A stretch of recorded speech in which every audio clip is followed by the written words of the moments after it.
harap baik-baik saja, lagi bahagia gitu ya Pak. Hari Jumat, Jumat-Jumat pagi-pagi ini kita menggali ilmu lebih dalam lagi nih tentang corporate strategy.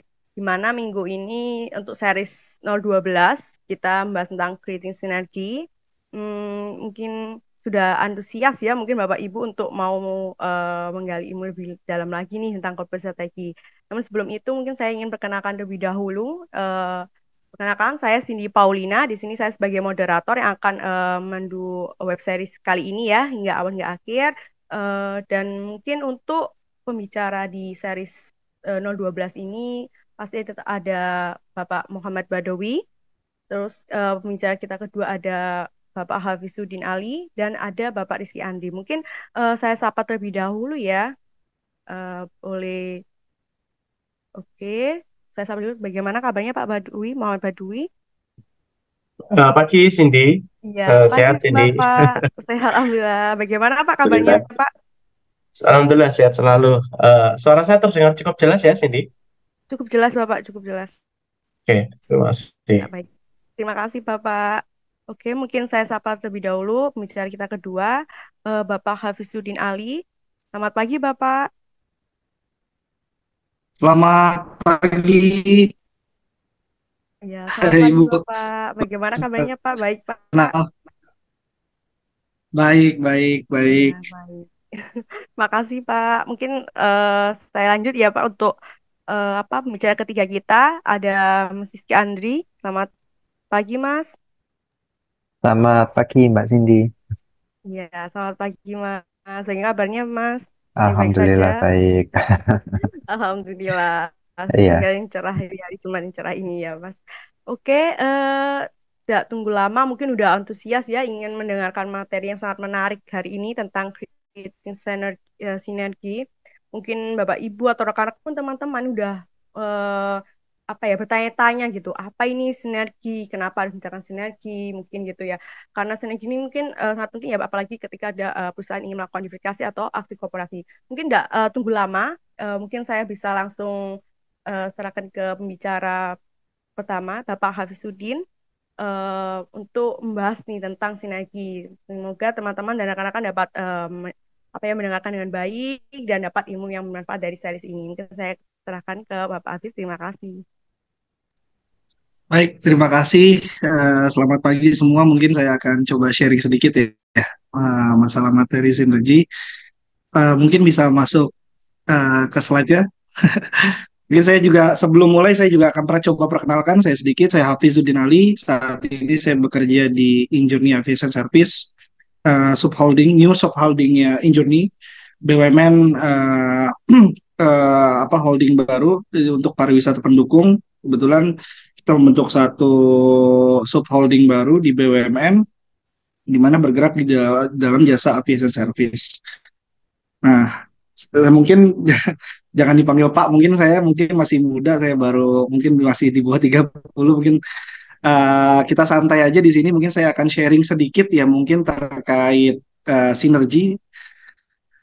Kenapa kita harus melakukan sinergi ya. Jadi saya mulai dengan analogi dengan gambar yang saya ada di layar kita di depan kita ini. Nah, sinergi kenapa saya menggambarkan sinergi itu kayak Avenger? Ada yang mau jawab nggak di sini dari audiens?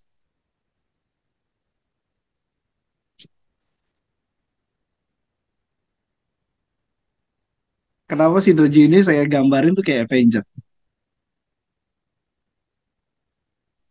Oke, kalau mungkin nggak ada, mungkin saya akan coba saling melengkapi. Oh, ada jawaban saling melengkapi. Iya, betul.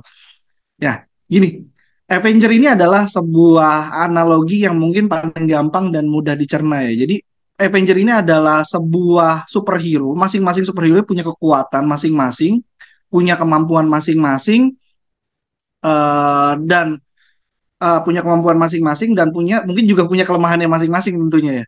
Tapi ketika mereka menghadapi musuh yang lebih kuat gitu ya dari mereka, mereka harus bersatu. Ya contohnya melawan Thanos, melawan lain-lain. Ketika mereka sendiri-sendiri, mereka nggak akan pernah menang karena Thanos lebih kuat. Begitu juga mungkin di dalam bisnis, di dalam individu.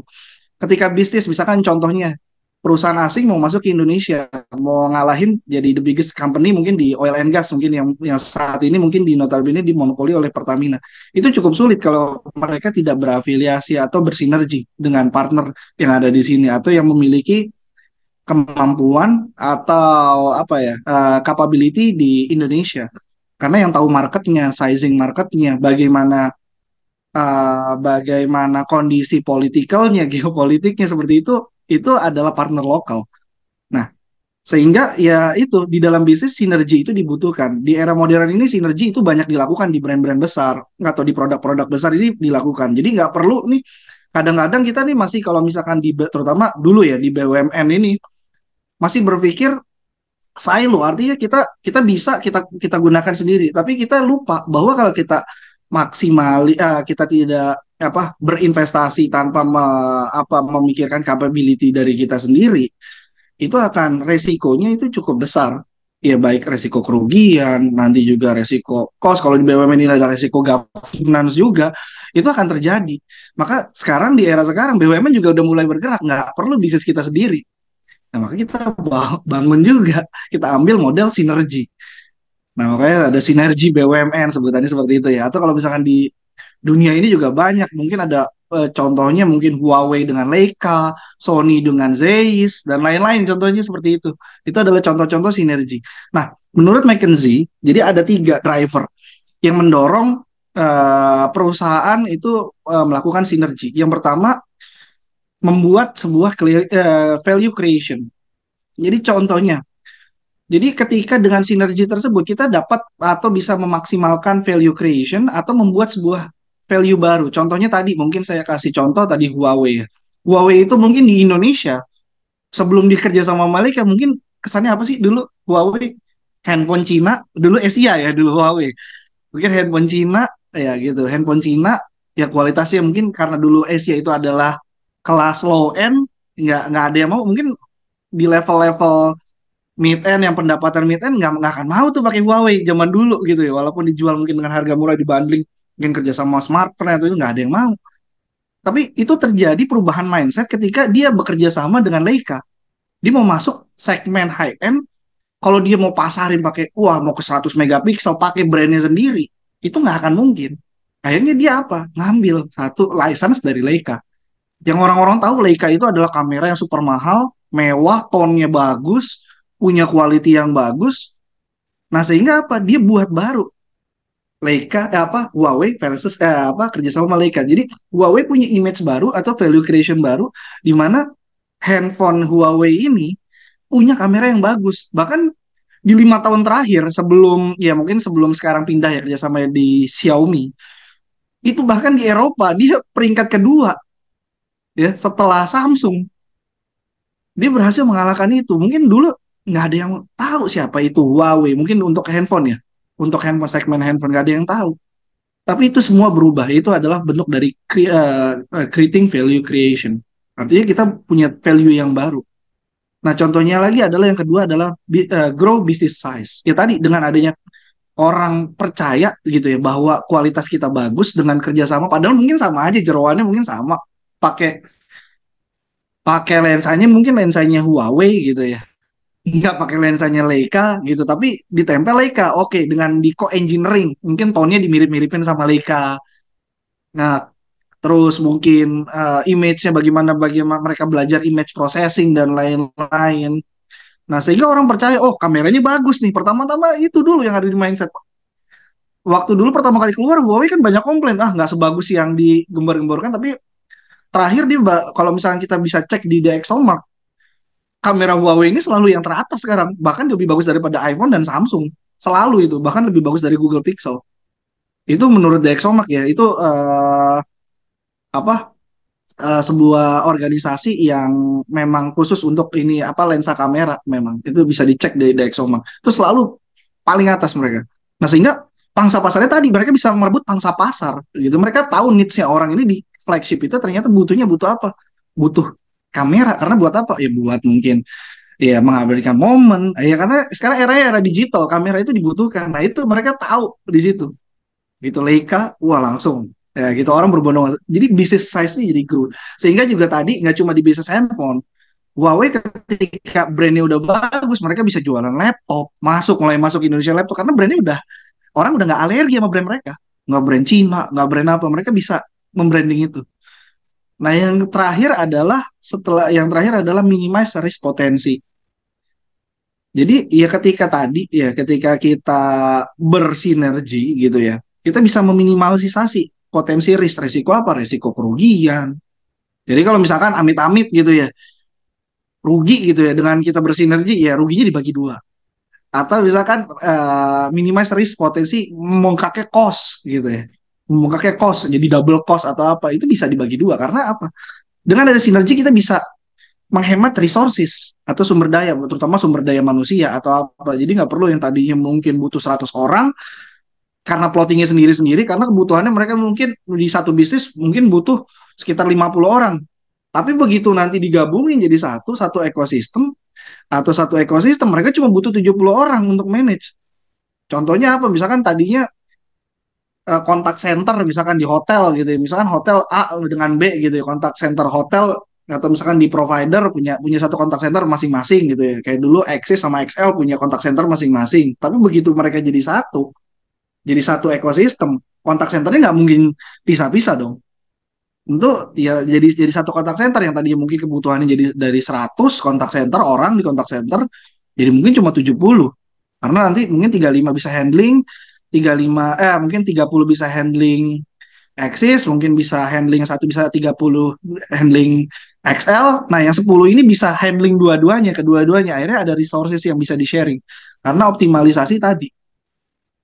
Nah, itu adalah contoh minimize risk potensi.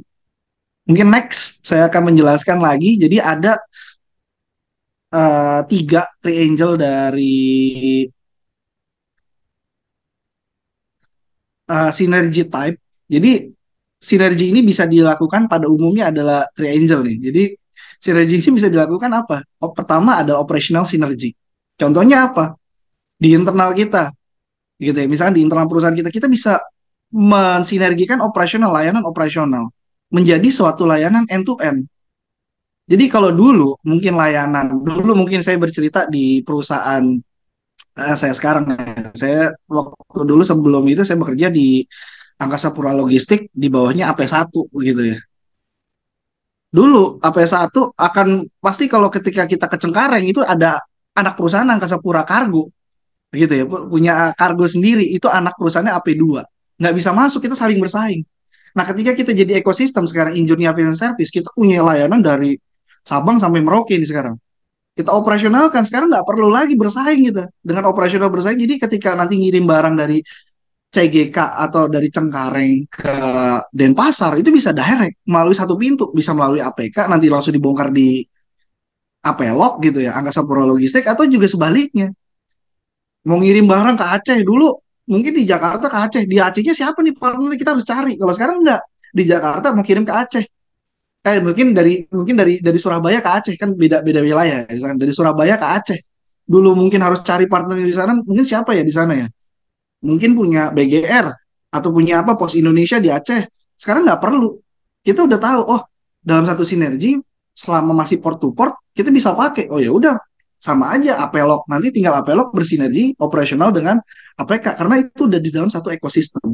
Nah, jadi pentingnya ya operasional sinergi ini akan menimbulkan suatu efisiensi. Jadi kita nggak perlu bersaing antara. Jadi kita harus minimize silo dalam bisnis ini bahaya karena dapat meningkatkan operational risk ya, terutama dalam peningkatan cost. Jadi ini sering terjadi nih, produk masing-masing berpikir karena produknya berjalan sendiri-sendiri, autarnya sendiri-sendiri, nggak ada sharing resource, jadi besar bengkak costnya. Nah, yang kedua adalah cost synergy tadi, mungkin dengan adanya efisiensi dari operational synergy setelah mungkin prosesnya kita perbaiki dengan bisnis proses re-engineering, kita redesign lagi prosesnya seperti apa, bisnisnya seperti apa, portofolio kita atur lagi, terus juga standar layanannya seperti apa kita tentukan. Tentu nanti kita bisa menurunkan cost synergy. Contohnya kalau misalkan di dalam practice ya, itu bisa ya contohnya kalau misalkan di dalam human capital lah, maksudnya di dalam organization development itu udah common namanya business partner. Jadi satu misalkan human resource business partner, finance business partner itu bisa dipakai finance-nya di mana-mana itu. Mungkin di produk A, produk B, produk C. Jadi finance-nya satu tercentralize. Dia bisa memaksimal. Bayangin kalau misalkan masing-masing produk di dalam satu perusahaan punya finance sendiri. Mungkin yang satu model pencatatannya A, yang satu pencatatan B, yang satu C, D. Padahal sizing bisnisnya nggak gede-gede banget. Sehingga nanti prosesnya jadi lebih rumit. Di sini harus dikonsolidasi, mereka harus setelah dikonsolidasi harus disesuaikan lagi formatnya. Ya sehingga jadi nggak efisien. Orangnya banyak, makin banyak, beban kerjanya makin tinggi, sehingga costnya juga nggak jadi efisien ketika resourcesnya nggak digabungin. Nah, yang selanjutnya adalah financial synergy. Mungkin ini adalah strategi yang apa ya, baru lah. Terutama kalau misalkan di BUMN kita lagi terbiasa lah dituntut dikunci nih EBITDA nih, EBITDA. Di mana EBITDA itu rata-rata perusahaan yang EBITDA minded atau ROE minded itu nggak mau punya aset, dia light asset strateginya. Nah, gimana caranya aset itu? Karena aset itu bagi BUMN kalau sekarang itu bom waktu, bahaya.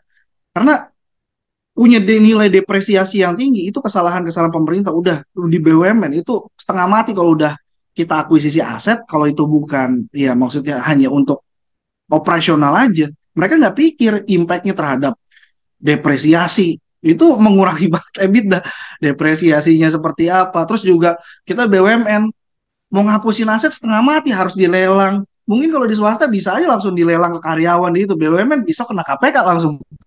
Nah, itu yang sulit. Jadi financial synergy kita bisa memanfaatkan di situ. Jadi orang melakukan pembiayaan. Jadi ada perusahaan-perusahaan lainnya yang melakukan financing misalkan untuk aset, misalkan kita nih butuh aset ground handling, perbaruan, misalkan bis atau apa. Kita nggak akan pakai model sewa, karena nanti juga kalau sewa juga akan lebih dari 5 tahun juga dicatat nanti di aset. Mereka jadi seakan-akan pembiayaan. Kita bayarin aja kayak kita nyicil di mereka aset, tetap mereka jadi nggak dicatat di kita. Lebih tinggi sedikit nggak apa-apa, tapi kita hitung ketika nanti depresiasi, beban depresiasinya itu lebih besar, dari itu kita bisa timbul efisiensi. Jadi efisiensi itu bukan cuma ngitung dari operasional yang berjalan, dengan adanya kita akuisisi aset, kita bisa turunin beban kos sekian. Enggak gitu lagi pemikirannya, tapi kita harus berpikir yang lebih large, ya lebih besar kalau di dalam strategi. Kita harus melihat helikopternya di atas. Ketika strateginya EBITDA atau ROE, ya kita harus strategi lihat aset. Kita nggak perlu akuisisi aset. Itu bisa dilakukan. Ya bisa contohnya tadi, ya melakukan pembiayaan dari pihak lain dan lain-lain. Itu adalah contoh financial synergy. The next, selanjutnya.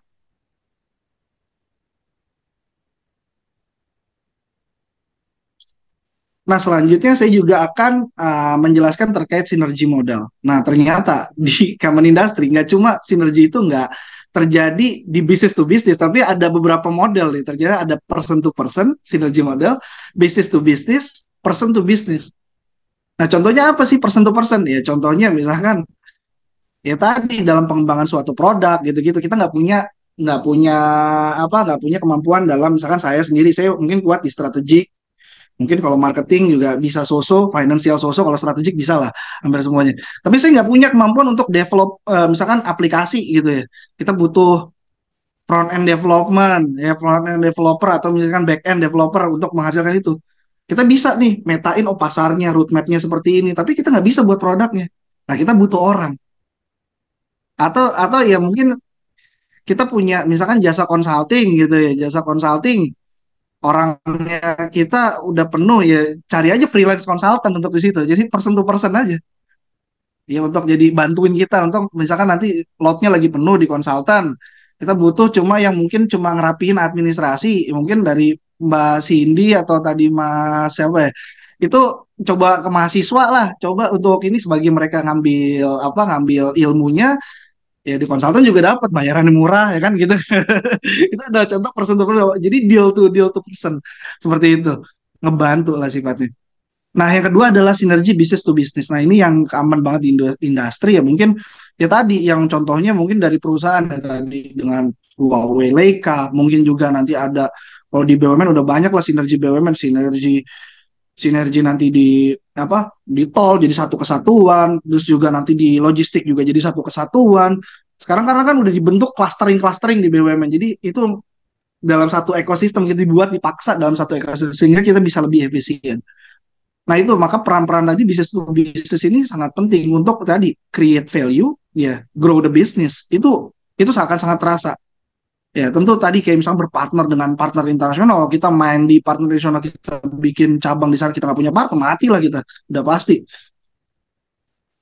Nah itu seperti itu. Dan yang terakhir adalah person to business. Ya tadi ada deal-deal kayak misalkan contoh, misalkan perusahaan asuransi gitu ya kan kita nggak mungkin melihara sales segitu banyak ya. Jadi ada sales model affiliate ya nanti dapat komisi lah dari itu ya atau nanti ya contohnya TikTok gitu ya punya toko ya afiliasi sama endorsement atau misalkan people atau KOL. Nah itu seperti ya misalkan yang tadi bentuknya PT jadi dia KOL, nah itu bisnis affiliate. Nah itu sekarang bisnis itu udah banyak modelnya, nggak cuma kita bisnis sendiri. Jadi ketika kita punya kelemahan, kita punya risk, kita potensi kita mitigasi dengan apa? Ya tadi dengan memanfaatkan sinergi model. Ya dengan cara apa tadi? Ya combine effort, combine idea. Tadi kalau mungkin people to people, combine idea, combine resources, itu akan membentuk sebuah sinergi. Di mana nanti ya tadi simbiosis mutualisme bentuknya harus ada seperti itu. Kalau simbiosis parasitisme nanti ada model lagi nih. Nanti ada yang good impact, ada yang bad impact seperti itu. Nanti ya sehingga tadi sinergi ini akan membentuk satu increase value, productivity, efisiensi dan performance. Itu akan terbentuk itu. Next.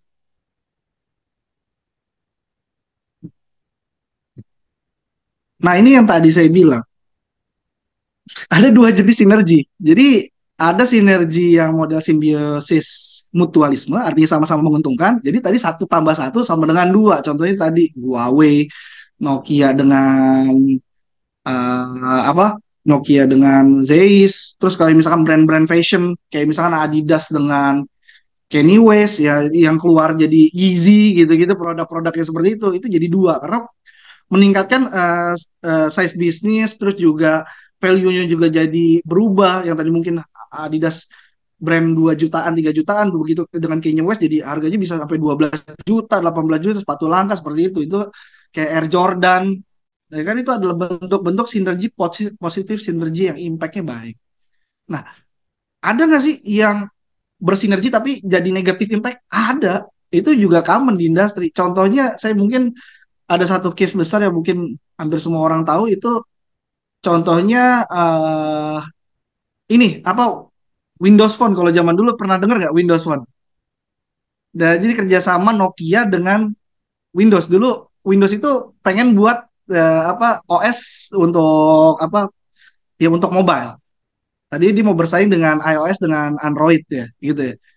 Nah Nokia dulu udah mulai drop. Tapi untuk meninggalkan pasarnya dia nge-guide-nya carilah partner yang kira-kira siapa nih mau ngembangin bisa jadi pesaingnya si Android sama si iOS. Nah dia kerjasama. Nah kerjasama itu gagal akhirnya diputuskan tutup dibubarkan karena kenapa ya tadi ada egosentris karena merasa si Windows ini di PC ini laku, dia nggak mau kerjasama dengan App Store dengan Play Store. Tadi kan si Nokia-nya mau kerjasama. Oke, lu pakai Windows OS, tapi Play Store-nya pakai Android gitu ya, pakai Google. Nah, Microsoft nggak mau karena egonya adalah dia mau mengembangkan Play Store sendiri, yaitu pakai Xbox Play tadi. Yang waktu dulu tuh belum ready sama sekali, belum ada yang bekerja sama. Sedangkan kan orang pakai handphone dulu zamannya kita pakai Android itu pertama-tama kita senang bisa download aplikasi banyak games apa. Sedangkan kalau misalkan di Windows jadi boring. Nah kebutuhannya dia nggak tahu needs sehingga tadi jadi negatif impact dia sampai rugi akhirnya memutuskan tutup. Nah seperti itu adalah contoh dari sinergi impact yang simbiosis mungkin simbiosis parasitisme lah artinya nggak saling menguntungkan. Mungkin next. Nah, saya coba bagi ya contoh-contoh aja. Ini mungkin ada saya coba bagi contoh sinergi ini ada internal sinergi. Contohnya yang pertama internal dalam sinergi ini bisa dibangun dari internal dulu. Contohnya apa tadi? Teamwork. Ya dengan individu to individu tadi. Ya teamwork itu artinya dengan kita nggak punya kemampuan ini kita harus berkolaborasi dengan yang lain atau unit bisnis ini dengan unit bisnis lain. Nah itu harus saling berkolaborasi untuk menjadi tadi menjadikan suatu bisnis yang lebih simpel. Kayak misalkan saya pernah jadi PMO penggabungan ini. Jadi penggabungan ini termasuk yang terumit di BUMN. Jadi penggabungan ya ini di IAS ini penggabungan dari 10 anak perusahaan BUMN dari Angkasa Pura I, Angkasa Pura II, dan Garuda. Saya waktu itu sekretaris PMO. Nah, di situ itu saling silonya kenceng banget. Itu silonya kenceng banget ketika kita tidak bisa teamwork antara, mungkin saya kan dibagi, mungkin setiap perusahaan ada tim PMO-nya masing-masing. Silo, wah, gue lebih hebat. Itu terjadi. Tapi ketika kita, ya itu lagi kembali leadership yang kita komunikasi, bagaimana cara kita menyampaikan maksud dan tujuan itu akhirnya tersampaikan sehingga kita bisa jadi ini kurang dari setahun itu terjadi tuh konsolidasi itu di engineering business service itu terjadi. Nah itu adalah bentuk dari teamwork. Ya tentu kita kan nggak tahu gitu untuk membentuk mengkonsol bisnis proses re-engineering sebegitu banyak yang tadinya mungkin ada sekitar 50 bisnis di dalam satu ekosistem, kita kecilin bisnisnya jadi 4 line of business, terus juga turunan dari line of business jadi 12. Bayangin dari 50 kita bisnis proses re-engineering. Tentu saya keilmuannya terbatas. Mungkin kalau secara strategik saya bisa ngambil point of view-nya. Oh ini bisa digabungkan dengan bisnis ini bisa disinergikan. Saya bisa seperti itu karena saya melihatnya dari helicopter view. Tapi ketika teknisnya, apa saya tahu bisnis facility management itu seperti apa teknisnya di lapangan, kebutuhan orangnya itu nggak tahu. Apa saya tahu bisnis ground handling itu seperti apa, itu areanya seperti apa, izinnya seperti apa, nggak tahu. Itu tentu sinergi teamwork ini bisa terbentuk ya karena itu saling membutuhkan. Ya kita jangan ngerasa kita jago di semua bidang, nggak ada. Itu nggak akan jadi perusahaan. Jadi kan istilahnya kita bukan Superman tapi super team. Nah itu seperti itu, teamwork itu membentuk seperti itu. Yang kedua adalah tadi ekosistem sinergi. Di dalam membangun sebuah bisnis yang hebat, yaitu ketika di era sekarang kita harus berpikir tuh adalah kita bermain di satu ekosistem. Ini udah dicontohkan di banyak perusahaan besar. Kenapa sekarang Apple ya contohnya yang paling common itu Apple dengan ekosistemnya itu dia bisa akhirnya timbul orang kalau udah butuh Apple ya udah suka handphonenya dibeli laptopnya beli ini ya itu ada karena cara bekerjanya mereka di dalam satu ekosistem itu yang paling common itu ngambil bisnis model yang paling hebat itu internal ekosistem sinergi. Nah di BUMN juga sekarang didorong seperti itu. Mungkin nanti akan ke depannya sekarang lagi ada di proyek Kementerian BUMN jadi one logistic platform. Nah itu seperti itu juga bentuk dari itu tapi kalau itu eksternal ya bentukannya. Nah tapi kalau misalkan di internal ya tadi misalkan dulu di contoh layanan kita dulu orang mesen concierge service gitu ya concierge service untuk di bandara mau minta lounge misalkan VIP direktur mau jalan misalkan direkturnya misalkan PTPN Bank Mandiri gitu-gitu telepon mau minta lounge dong di sini kita telepon dari AP1 terus misalkan di AP hanya AP1 terus sama APS-nya AP2 misalkan mau dari Bali ke Jakarta itu kan dua perusahaan yang berbeda dulu harus telepon masing-masing terus tengahnya siapa. Nah sekarang udah nggak begitu disatukan kita cukup satu telepon melalui Gapura nanti melalui Jumpa itu bisa langsung kita butuh lounge di Jakarta, butuh lounge di Bali, itu secara PP kita bisa bundling, harganya bisa bersaing jauh. Tadinya mungkin 3.500.000, sekarang karena basisnya adalah cost to cost, langsung kita tahu cost to cost, harganya bisa mungkin jadi 3.500.000 dengan satu layanan. Mungkin kelihatannya kita mahal, tapi kalau di VIP, murah ya. Nah itu banyak orang yang nggak tahu. Nah itu adalah kita harus berpikir di ekosistem sinergi ini adalah end-to-end service. Nggak bisa kita berbicara selo produk sendiri-sendiri nggak bisa kita jual masing-masing sendiri kita harus berpikir bagaimana kita jual ini bundling itu adalah bentuk ekosistem sinergi sehingga kita bisa dapat margin yang lebih besar kita kadang mengorbankan satu margin yang lebih ini saya dapat ilmu itu gitu jadi margin yang satu dikecilin atau perlu dihabisin 0 yang satu digedein kalau dua-duanya jadi harganya nggak bersaing akhirnya kita nggak dapat sama sekali jadi mendingan kita dapat 5+5 tapi nggak dapat sama sekali atau dapat 7 yang satu 0 yang satu 7 tapi dapat mendingan dapat 7 tadi kan 5 ya seperti itu pola pikir ekosistem sinergi yang harus kita bangun mungkin di semua perusahaan di semua lini yang ketiga itu adalah sharing resources ya tadi kita bisa pinjam orang dengan sharing resources tadi ada resource bersama Contohnya dengan membangun tadi kalau misalkan dengan produk-produk atau bisnis-bisnis yang belum besar, kita bisa coba pakai SDM-nya yaitu tadi bisnis partner. Jadi nggak perlu lah nanti per masing-masing line harus ada orang finance-nya, ada orang procurement-nya, harus ada itu. Nggak perlu. Mungkin kalau masih bentuknya SBU, belum gede-gede banget sizing-nya, kita bikin aja bisnis partner. Itu dulu pernah saya lakukan di transformasi waktu saya begitu masuk Angkasa Pura Logistik, dari move dari KAI ke Angkasa Pura Logistik, saya begitu masuk, wah ini SBU sizingnya ada yang belum 100 miliar tapi punya ini lengkap. Ngapain saya bilang? Saya gabungin jadi satu. Saya bikin satu SBU baru namanya satu SBU tandingan bisnis partner semua. Procurement-nya, human capital-nya, finance saya gabungin jadi satu. Jadi semua centralized. Ya tadi untuk mengefisiensi proses. Kalau dulu SBU ini punya laporan sendiri, ini sendiri karena bisnis nature bisnis beda-beda. Dulu freight forwarder punya sendiri, kontrak logistik punya bisnis model sendiri. Begitu itu pas report chaos, nggak tahu. Oh ternyata ini belum diinput, formatnya nggak standar, begini. Selalu lama, selalu ketika closing itu berdebat tuh masing-masing. Ya itu contohnya seperti itu. Atau tadi misalkan kebutuhannya di sini ngomong, wah kita kurang orang, padahal enggak. Ya karena saya lo, wah gue butuh yang di sini anteng-anteng aja nih. Ah nggak apa-apa, walaupun nggak kepake, mungkin utilisasinya cuma 20% gitu. Nah, ntar juga kepake. Akhirnya yang satu beban kosnya gede, yang satu yang butuhin yang urgent, jadi nggak bisa digeser. Nah itu begitu nanti kita buat sharing resource, kita bisa bagi. Dengan jumlah 100 orang, kita bisa utilize. Nggak perlu nambah jadi 120 atau 30. Seperti itu kita mikir utilisasinya itu adalah sharing resource. Sharing resource itu nggak cuma human capital, tapi bisa juga duit, macam-macam. Nah, yang keempat ini adalah bisnis replikasi. Artinya mereplikasi bisnis. Jadi contoh bisnis proses yang belum yang udah bagus mungkin di satu unit. Misalkan di satu unit ini udah menerapkan 5R gitu. Misalkan ya ini di quality management 5R. Divisi sebelah belum. Nah, kita replicate yang bagus. Kan itu mudah ya.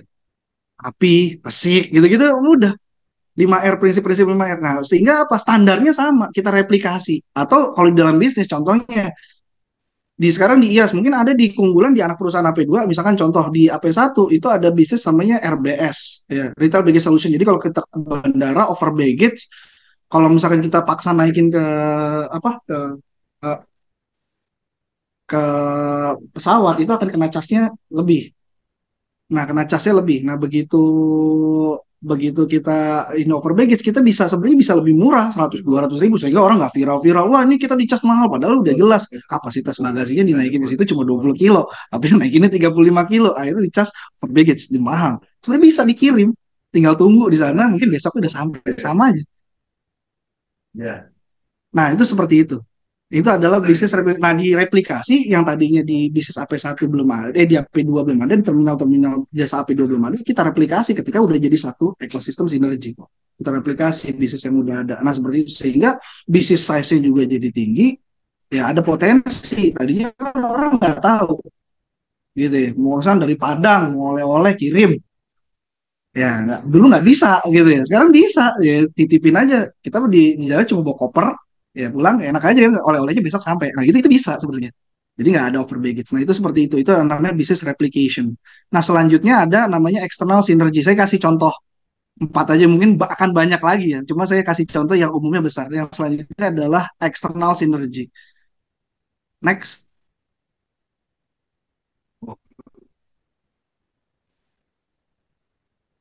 Next.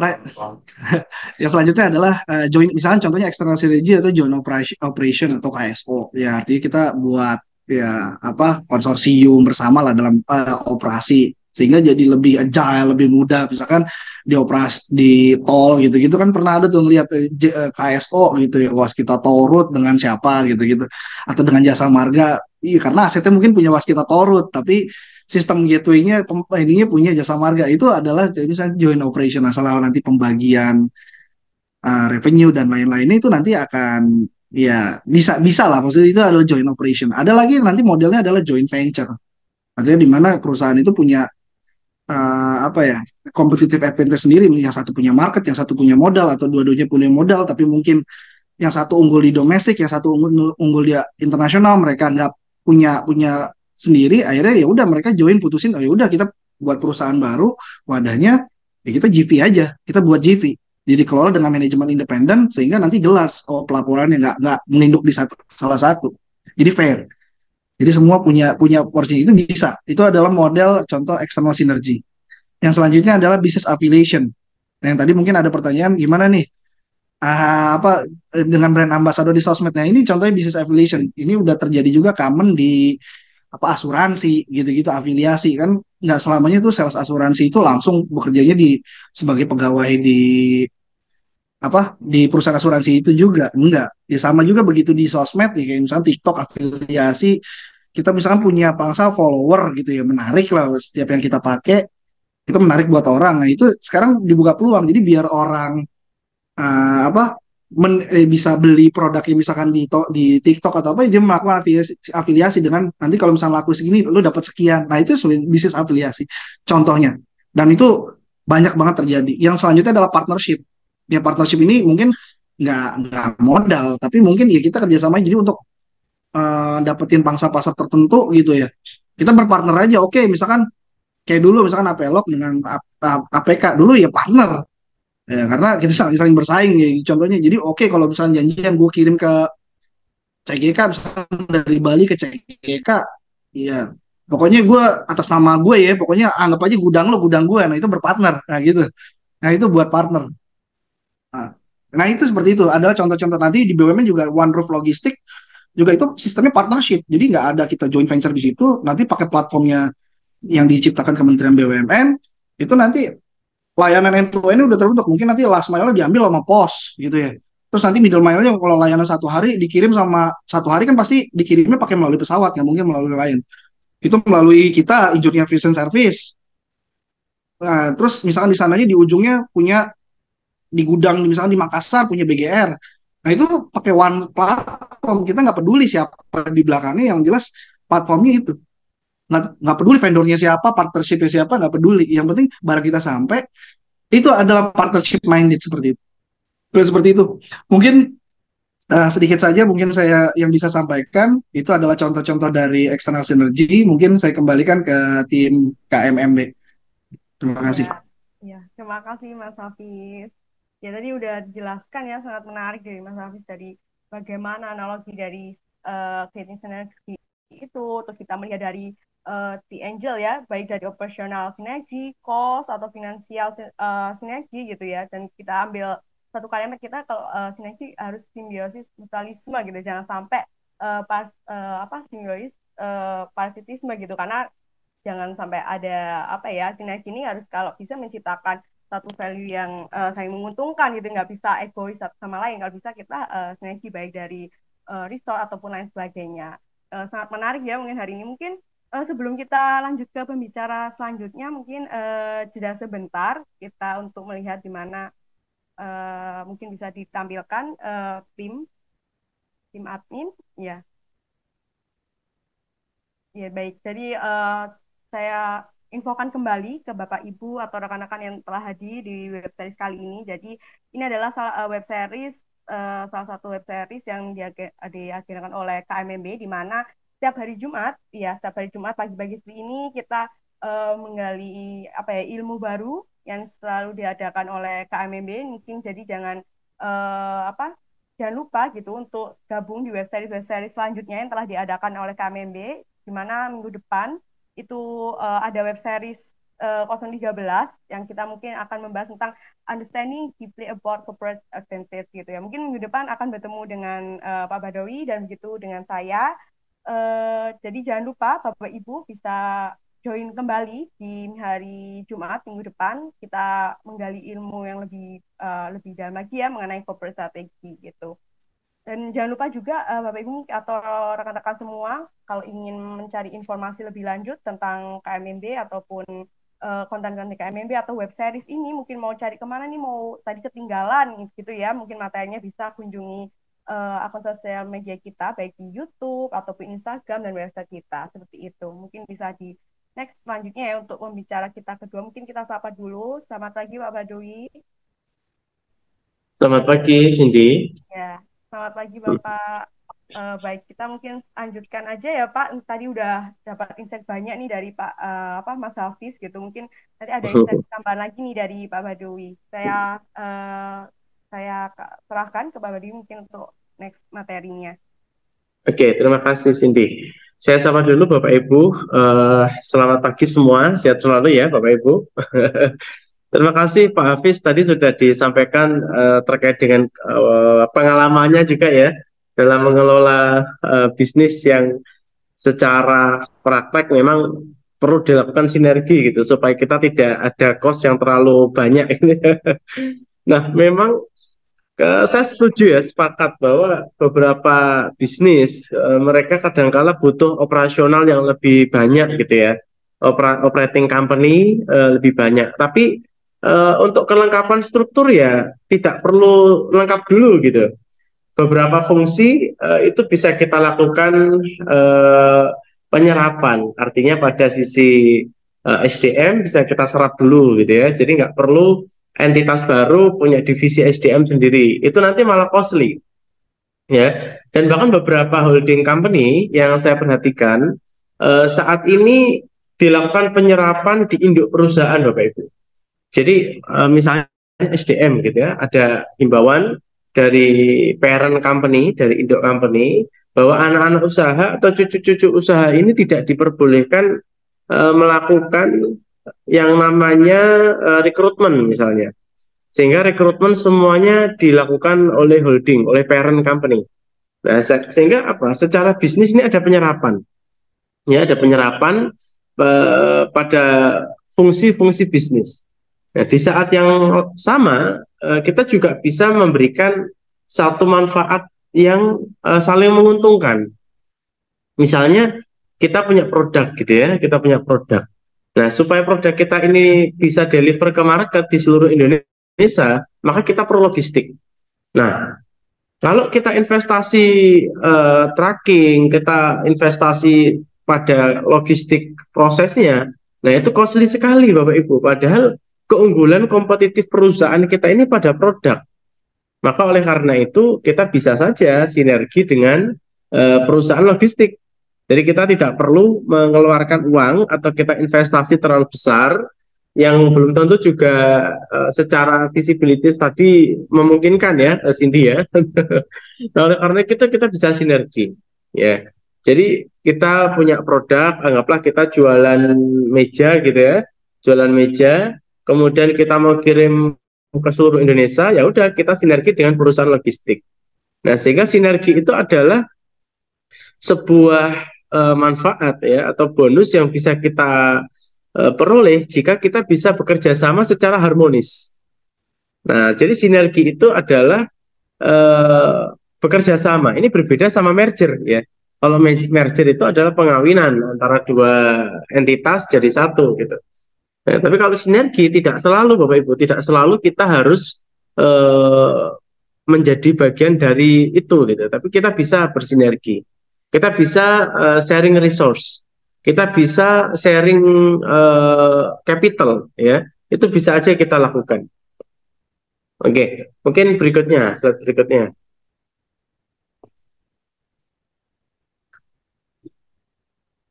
Ya. Jadi sinergi ini tidak bisa kita pisahkan antara nilai dan kinerja Bapak Ibu ya. Karena kalau kita bicara kinerja tadi sudah disinggung sama Pak Hafiz gitu ya. Misalnya kita bicara EBITDA margin gitu ya. Atau kita bicara return ya, bisa ROA, bisa ROI gitu. Nah, nilai-nilai yang kita peroleh itu sebetulnya sangat memudahkan kita untuk kita mendapatkan target ini. Ya, anggaplah di beberapa industri kita mentarget EBITDA margin anggaplah sampai 30% misalnya. Ya, ada juga beberapa industri rata-rata adalah 10% EBITDA marginnya. Nah, kalau Bapak Ibu perhatikan di keunggulan kompetitif perusahaan, kita bisa bermain, ya waktu itu pernah kita diskusikan, apakah kita mau bermain pada cost, ya, apakah pada diferensiasi. Nah, kalau rata-rata industri itu kita bisa pegang, anggaplah return on investment misalnya ya, return on investment 10%. Nah, ketika kita bisa menaikkan dengan keunikan-keunikan yang kita miliki, itu bisa menjadi anggaplah 13-15%, mungkin akan menjadi keunggulan bagi perusahaan kita. Nah, dengan cara apa? Ya, nilai investasinya kita kurangi. Jadi returnnya mungkin secara rata-rata industri relatif sama, karena kita bermain berbagi kue gitu ya. Istilahnya kita berbagi kue gitu. Nah, ini perusahaan kita, ini perusahaan pesaing, ini perusahaan pesaing. Tapi jangan lupa, dengan rata-rata return yang hampir sama, kita mengeluarkan nilai investasi yang lebih kecil dibandingkan B dan C. Dengan cara apa? Sinergi. Nah, sangat mungkin. Sehingga ada beberapa opsi, misalnya perusahaan ketika kita memilih apakah kita mau menyewa kantor ataukah kita membeli aset kantor tadi, ya kita harus pikirkan returnnya nanti seperti apa, return on investment-nya.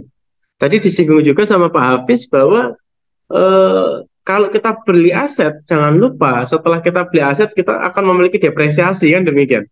Jadi kalau kita sewa, kita nggak ada depresiasi, apalagi sewanya itu juga kita bersinergi dengan aset manajemen atau ownership di situ, property ownership-nya, ya. Dan ini bisa sangat menguntungkan bagi kita. Jadi sinergi ini beragam. Kita bisa bicara sinergi pada sisi intangible atau sisi tangible dan lain-lain gitu. Nanti kita akan membahas skenario itu.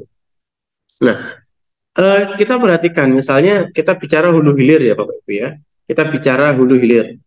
Ya. Sinergi ini bisa saja bermakna kita menjadi bagian dari ekosistem itu atau kita menjadi partner ya, partner bisnis. Contohnya dulu misalnya kita bicara Indomie, Indofood ya. Ini perusahaan mie instan, kemudian ada perusahaan tepung Bogasari. Maka secara hulu hilir tepung kemudian menjadi Indomie, ya, mie instan, kemudian menjadi logistik. Nah, tadi disinggung logistik juga oleh Pak Hafiz. Nah, ini sebetulnya adalah integrasi vertikal, ya, yang pernah kita bahas sebelumnya. Nah, kalau perusahaan tepung ini menjual ke perusahaan A, perusahaan Indofood misalnya, terus dia menjual ke perusahaan B ini adalah non-captive, ya, non-captive, dan HPP-nya sama, HPP-nya anggaplah 8.000, terus kemudian harga pasar kita jual margin 2.000, sehingga kita jual 10.000 misalnya, tapi ketika kita jual ke A, ya, ke internal ekosistem kita, ya sangat mungkin kita jual 9.000. Nah, kenapa demikian? Berarti perusahaan tepung ini rugi. Sebetulnya nggak rugi Bapak Ibu. Kalau perusahaan B, anggaplah dia hanya beli 1 kuintal misalnya, ya, dapat harga 10.000. Nah, karena perusahaan A ini adalah bagian dari ekosistem yang satu induk dengan perusahaan tepung, maka dalam 1 tahun operasional diharapkan perusahaan mie instan ini beli tepungnya di perusahaan yang sama. Maka transaksi anggaplah kalau 1 bulan, ya, itu adalah 1 kuintal sama seperti kompetitor. Tapi kita berkontrak dengan perusahaan tepung adalah 12 kuintal dalam 1 tahun. Sehingga keuntungan perusahaan tepung, dia punya estimasi untuk memproduksi tepung, ya, dia bisa mengestimasi inventorinya, dia menginvestasi bahan baku, dan dia sudah memiliki penjualan secara sustain. Maka harganya bisa diturunkan dengan harga korporat yaitu 9.000. Seperti itu. Nah, ini adalah salah satu manfaat ketika kita bisa bersinergi. Ya. Nah, memang ada satu pikiran bahwa sinergi ini akan menguntungkan atau bisa mengurangi kompetisi. Memang demikian, gitu ya. Misalnya kita punya perusahaan media, gitu ya. Ini perusahaan induk, gitu. Perusahaan induk media. Ya, misalnya anggaplah ini di Jakarta gitu ya. Nah, kemudian perusahaan media ini pengen ekspansi ke berbagai provinsi, ke berbagai kota. Sangat mungkin kita akan bersinergi dengan perusahaan media di masing-masing kota. Misalnya di Bogor, ya, misalnya di Surabaya, misalnya di Medan. Nah, jadi ketika kita mau distribusi informasi, kalau kita investasi sendiri di Bogor, Surabaya, dan Medan akan costly Bapak Ibu. Investasinya terlalu besar. Nah, sangat mungkin kita bersinergi dengan perusahaan media di kota-kota ini. Nah, sehingga kita bisa mendapatkan manfaat distribusi atau pengenalan merek produk kita, media kita, itu akan dibantu oleh perusahaan-perusahaan media yang ada di Bogor, Surabaya, dan Medan. Ya, jadi sangat mungkin di dalam skema sinergi itu adalah kita bisa mengelola atau mengurangi kompetisi itu. Ya, maka ada istilah adalah kolaborasi kompetisi gitu ya. Jadi kita berkolaborasi tapi kita juga berkompetisi. Ya. Nah, ini adalah salah satu bentuk ya manfaat ketika kita mengkombinasikan bisnis kita dengan perusahaan induk dengan perusahaan lain yang ada di berbagai kota. Nah, ini adalah bentuk sinergi. Ya. Oke, saya rasa itu gambarannya. Mungkin bisa dilanjutkan di slide berikutnya ya terkait dengan jenis-jenisnya. Nah, ini ada beberapa jenis sinergi Bapak Ibu ya. Yang pertama adalah sinergi itu bisa sinergi pada aspek pengetahuan. Ya. Jadi misalnya kita bicara licensing, license gitu ya. Kita punya hasil penelitian misalnya, itu juga bisa kita sharing ya kepada perusahaan. Misalnya perusahaan A ya, dia punya keunggulan di bidang produksi. Ya. Kemudian perusahaan B dia punya keunggulan di bidang marketing. Ya. Nah, perusahaan A itu kalau meng-hire orang dengan skill marketing yang bagus atau kemampuan perusahaan marketing yang bagus akan juga cost-nya terlalu besar. Nah, oleh karena itu untuk tahap awal sangat mungkin perusahaan A dan B ini mereka berkolaborasi, mereka bersinergi, bersinergi. Beda kalau kolaborasi beda nanti. Mereka bersinergi sehingga masing-masing akan mendapatkan manfaatnya, ya, akan mendapatkan manfaatnya. Dalam bentuk praktek ada juga skenario berbagi pengetahuan ini dilakukan menggunakan right issue.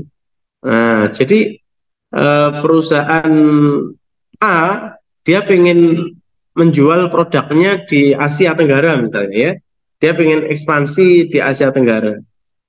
Dia butuh partner bisnis yang memahami landscape market di Asia Tenggara. Oleh karena itu dia menawarkan anggaplah 10% saham perusahaan A kepada perusahaan B. Ya, supaya apa? Supaya perusahaan B berkenan untuk membantu perusahaan A pengembangan pasar di Asia Tenggara. Nah, sebetulnya perusahaan A ini secara keuangan, Bapak Ibu, itu tidak ada kendala apapun. Ya, secara rasio profitabilitas aman, secara capital free cash flow juga aman dan lain-lain. Tidak ada masalah keuangan. Sehingga ketika perusahaan A ini right issue atau misalnya split share misalnya dan memberi 10% sahamnya kepada perusahaan B ya, terus kemudian ada transaksi anggaplah 15 miliar gitu ya. 15 miliar diberikan ke perusahaan A. Pada hakikatnya 15 miliar itu bukan hal yang penting bagi perusahaan A. Tapi yang terpenting adalah perusahaan A bisa mendapatkan akses pasar di Asia Tenggara dari perusahaan B. Ya, caranya bagaimana, dashboard untuk monitoring customer bagaimana. Dan itu hal yang lumrah, ya, yang pernah kami tangani juga. Jadi ada perusahaan, kemudian dia mengeluarkan right issue untuk perusahaan Amerika gitu ya, supaya apa? Kita bisa ekspansi di luar negeri. Nah, seperti itu. Memang secara kompetisi ya sebetulnya kita mengurangi kompetitor gitu ya. Tapi tidak masalah ya, namanya sinergi. Masing-masing punya keunggulan masing-masing. Ada juga contohnya waktu itu yang pernah saya juga cerita kasus antara klub ya. Klub itu adalah joint venture ya, perusahaan patungan antara Asahi ya dengan Indofood. Nah, karena waktu itu Indofood dia punya strategic business group yang besar ya, dia punya jaringan distribusi produk retail yang besar. Nah, Indofood melihat ada potensi untuk penjualan air mineral AMDK, tapi dia tidak punya teknologi, dia tidak punya pengetahuan di dalam memproduksi air mineral itu kayak apa. Akhirnya berkolaborasi dengan Asahi yang memang sudah punya pengalaman, punya pengetahuan dalam produksi air minum dalam kemasan. Nah, jadilah klub seperti itu Bapak Ibu. Ya, jadi ini berbagi pengetahuan. Nah, berikutnya adalah berbagi tangible resource. Tadi juga disinggung oleh Pak Hafiz bahwa company-company pada kategori industri tertentu, mereka sangat bangga ketika memiliki aset yang besar, ya, tapi nggak punya cash flow. Ya, asetnya besar tapi cash flow-nya bermasalah gitu. Ibarat sederhananya punya badan besar tapi darahnya bermasalah. Ya, itu juga tidak baik gitu ya. Nah, supaya kita tetap memiliki cash flow yang bagus, kemudian ketika kita membutuhkan sumber daya tangible untuk operasional bisnis kita, sangat mungkin kita melakukan sinergi. Ya, sangat mungkin kita melakukan sinergi. Dan ini banyak sekali terjadi.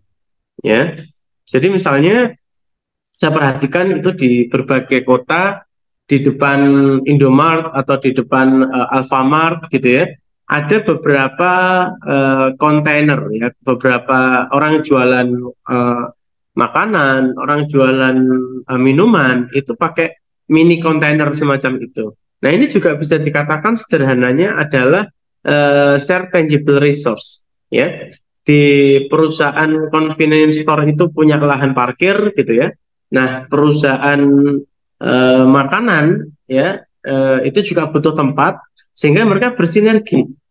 Nah, maka aset atau tempat parkir yang awalnya itu tidak menghasilkan uang, itu bisa menghasilkan uang dari sewa yang dibayarkan oleh tenan. Nah, tenan juga sama, dia butuh tempat, dia butuh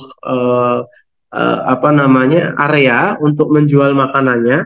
Nah, dia kalau investasi beli lahan yang lahan sendiri semacam sentra kuliner atau semacam food corner itu juga terlalu tinggi, ya. Maka kita berbagi resource. Nah, sekarang tantangannya begini Bapak Ibu. Di perusahaan Bapak Ibu ini kira-kira sumber daya nyata atau aset-aset apa yang itu idle capacity, ya. Misalnya kita punya gedung, ya punya gedung. Ternyata yang kepakai hanya 30%. Maka bagian yang 70% ini, ya, ini adalah idle capacity. Ini tidak terpakai.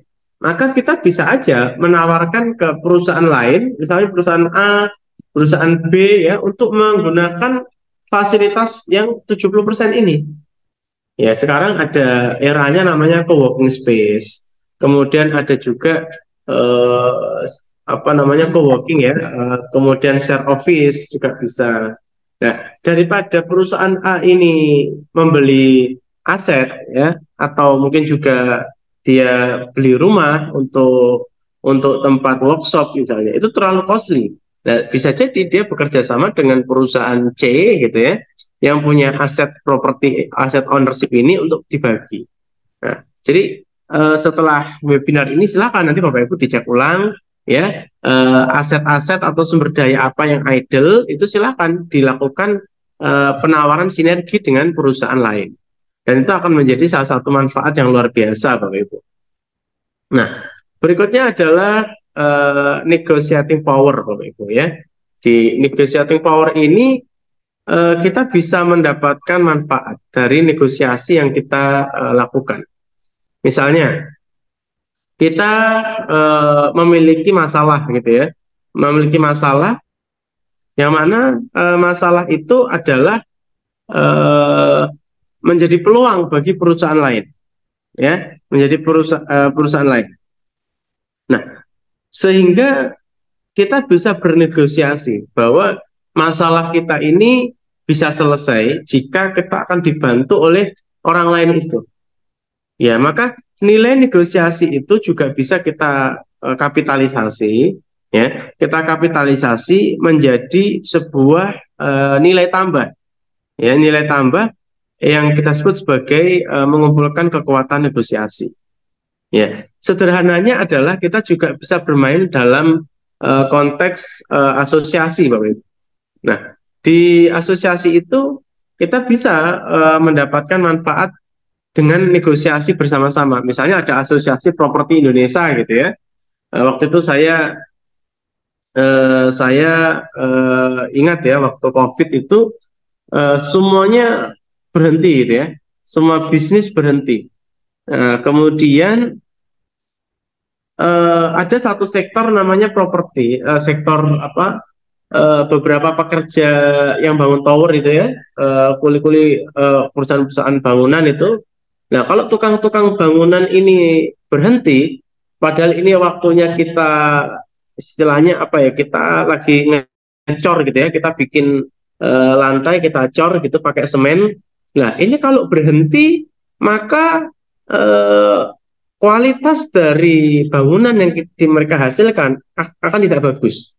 Nah, waktu itu pengusaha-pengusaha di properti yang tergabung dalam sebuah asosiasi, dia bersama-sama menegosiasi supaya kebijakan atau aturan lockdown itu tidak berlaku untuk pengusaha properti, sehingga orang-orang yang membangun commercial building, membangun tower itu tetap bisa berjalan, ya, tetap bekerja dengan catatan harus pakai masker seperti itu. Nah, ini adalah dari sinergi kita bisa memiliki kekuatan negosiasi, gitu ya. Bahkan bisa mengintervensi dari kebijakan pemerintah juga sangat mungkin. Nah, beda lagi cerita misalnya pada konteks perusahaan. Misalnya tadi kita bicara makro, sekarang kita bicara mikro di perusahaan. Nah, kekuatan negosiasi ini ya itu bisa saja mempengaruhi kebijakan yang diambil pada perusahaan itu. Ya, misalnya ini satu perusahaan ada 3 pemegang saham gitu ya, 1, 2, 3. Kemudian perusahaan pertama ini dia membutuhkan ya ini masing-masing dari perusahaan Bapak Ibu ya, perusahaan A, B, C punya saham di perusahaan D misalnya begitu. Nah, masing-masing pemegang saham, perusahaan A ini berpikir bahwa perusahaan D ini akan kesulitan untuk melakukan diversifikasi produk. Ya, oleh karena itu perusahaan A inisiatif, kita jangan diferensiasi produk dulu, kita fokus di produk yang existing saat ini, hanya saja market coverage atau target marketnya kita lebarkan. Nah, kemudian A ini bernegosiasi dengan pemegang saham yang lain, dengan B misalnya. Ya, perusahaan A negosiasi dengan perusahaan B. Perusahaan B akhirnya sepakat dengan perusahaan A. Maka waktu kita lakukan RUPS, sangat mungkin dalam negosiasi itu kepentingan untuk melarang perusahaan B melakukan diversifikasi produk itu akan efektif, ya, karena apa, ada negosiasi sebelumnya. Nah, ini hal yang lumrah terjadi Bapak Ibu ya. Nah, berikutnya sinergi itu juga bisa kita lakukan secara koordinasi, ya. Di dalam sinergi yang koordinasi itu kita bisa fokus di dalam capaian-capaian organisasi kita, ya. Misalnya ini ada 4 perusahaan, ya, atau 8 misalnya, ya. Ada 8 perusahaan. Kemudian kalau kita kategorisasi, ya, 8 perusahaan ini memiliki tujuan yang relatif hampir sama. Misalnya ada tujuan 1 itu adalah tujuan yang akan dicapai ABC, ya. Kemudian tujuan 2 ini adalah yang diharapkan D dan H, gitu ya. Kemudian tujuan 3 itu yang diharapkan oleh EFG. Nah, sehingga koordinasi antara entitas di dalam mencapai tujuan itu akan memudahkan masing-masing untuk mencapai tujuannya. Ya, sederhananya begini. Misalnya perusahaan A, B, C itu adalah perusahaan pembangun jalan tol misalnya, ya, tol road ya, apa namanya, perusahaan PUJT misalnya ya, perusahaan membangun jalan tol. Nah, perusahaan A, B, C ini memiliki tujuan yang sama, ingin menjadi pelaku dalam pembangunan jalan tol. Ya, yang membedakan mereka adalah A ini misalnya dia memiliki keunggulan dekat dengan project owner, ya, dia dekat sama project owner. B dan C ini tidak dekat sama project owner. Tapi jangan lupa produk B dan C ini juga punya keunggulan, mereka punya SDM yang unggul di dalam memproduksi jalan tol misalnya. Nah, ya, C juga demikian. Maka dengan koordinasi tersebut sangat mungkin semua proyek, kalau kita bicara peruntukan kerja SPK misalnya ya, project owner akan memberikan SPK ke perusahaan A. Ya. Nah, kalau misalnya perusahaan A ini punya kapasitas membangun jalan tol dalam satu tempo adalah 100 kilo misalnya, ya. Dan ternyata karena kedekatan perusahaan A dengan project owner, itu akhirnya semua proyeknya diberikan ke perusahaan A. Yang mana nilai proyeknya itu bisa sampai 500 km misalnya. Padahal kapasitasnya adalah 100 km. Maka perusahaan A bisa subkon ya, atau bisa subkontrak kepada perusahaan B dan C untuk mengerjakan sisanya, yaitu yang 400 km. Nah, tidak masalah. Nah, ini adalah salah satu manfaat ketika kita bersinergi, ya. Jadi sudah tidak waktunya atau sudah tidak zaman ketika perusahaan A, B dan C ini saling berkompetisi, sudah bukan waktunya, ya. Sudah bukan waktunya. Kita bisa bersinergi untuk berkoordinasi mencapai tujuan yang kita harapkan bersama. Atau bahkan misalnya, ini sama-sama jalan tol, ya. Ini jalan tol, ini juga jalan tol, ya. Tapi D dan H itu beda koordinasi dengan A, B, C. Maka sangat mungkin A, B, C berkoordinasi supaya bisa mengalahkan grupnya D dan H. Ya, sangat mungkin. Ya, itu bisa saja terjadi. Ya. Nah, kemudian berikutnya ada integrasi vertikal. Yang tadi saya sudah ceritakan gitu ya. Sangat mungkin dalam integrasi vertikal kita bersinergi dengan perusahaan hulu hilir, ya, dengan ke belakang itu namanya backward. Kemudian kalau ke depan itu namanya forward. Ya, sangat mungkin demikian. Ya, kita bersinergi dengan perusahaan logistik supaya produk kita sampai ke pasar gitu ya. Atau juga kita bersinergi dengan supplier supaya produk kita aman, tidak pernah telat bahan bakunya. Nah, ini adalah contoh dari vertikal. Tadi saya contohkan seperti kasusnya Indofood dengan Bugasari, misalnya begitu. Nah, berikutnya adalah yang sangat besar, artinya kita benar-benar harus kritis terhadap biaya yang kita keluarkan. Sangat mungkin penciptaan itu nilainya adalah penggabungan, ya, combined business creation. Ya. Ada salah satu success story waktu Google memimpin konsorsium Android waktu itu, maka engineer di Google berkolaborasi dengan misalnya Samsung, berkolaborasi dengan misalnya Sony, misalnya dengan HTC, untuk apa? Berkolaborasi dalam sisi pengetahuan, gitu ya. Kemudian jangan lupa bahwa Samsung ini juga memiliki pabrik atau memiliki laboratorium, ya, dan punya banyak fasilitas-fasilitas untuk melakukan pengembangan produk. Sehingga kita bisa bagi antara dalam, anggaplah Android itu sebuah project yang 100% misalnya, kita bisa aja bagi, ya, 30% dikerjakan di laboratoriumnya Google, ya, 20% dikerjakan di laboratoriumnya Samsung, 10% dilakukan di laboratoriumnya Sony, ya, kemudian yang 40% dilakukan di pabriknya HTC, misalnya begitu. Nah, ini adalah sinergi pada sisi sumber daya nyata, ya. Dan kemudian karena ini pemain-pemain besar Bapak Ibu antara HTC, Samsung, Google, dan Sony, mereka bisa membuat satu ekosistem Sehingga orang kalau mau kirim berkas ya sudah tidak lagi pakai email tapi pakai WA. Nah, ya.